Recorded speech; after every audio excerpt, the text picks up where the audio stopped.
ரெட்டத்தலை பார்த்துட்டு வரேன். அருண் விஜய் 2 கேரக்டர் பண்ணியிருக்காரு. ஆசையே துன்பத்துக்கு காரணம் அப்படின்னு சொல்லி அந்த வேர்ட்ஸை வச்சு கரெக்டாக முடிக்கிறாங்க கிளைமேக்ஸு.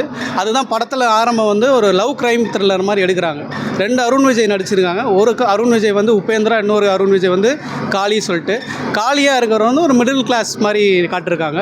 அவங்களுக்கு வந்து லவ்வர் இருக்குது. உபேந்திரா வந்து ஒரு பெரிய பணக்கார மாதிரி காட்டுறாங்க. ஸோ ஒரு கட்டத்தில் வந்து 2 பேரும் மீட் பண்ணிக்கிறாங்க.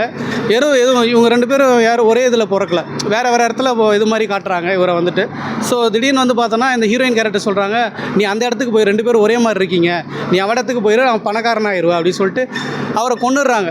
அந்த பணக்காரமாக இருக்கிற அருண் விஜய் வந்து கொன்னுடுறாங்க. அதுலேருந்து அவருடைய ஃப்ளாஷ்பேக்கெல்லாம் காட்டுறாங்க, அவர் யார் என்னன்னு சொல்லிட்டு. அப்போ ஆமாம், ஃபாஸ்ட்டாக தான் இருக்கும். நீங்கள் போய் உட்காந்தோடனே இன்டர்வல் வந்துடுது, அப்புறம் திருப்பி உட்காந்தோடனே டக்குன்னு வெளியில் வந்துடுற மாதிரி இருக்குது. அப்படி இருந்தால் நல்லா தானே இருக்கும். ரேசிங் ஸ்க்ரீன் பிளே எடுத்திருக்காங்க, நல்லா இருக்குது. ஏன்னா ஃபைட் சீக்வன்ஸ் பயங்கரமாக இருக்குது.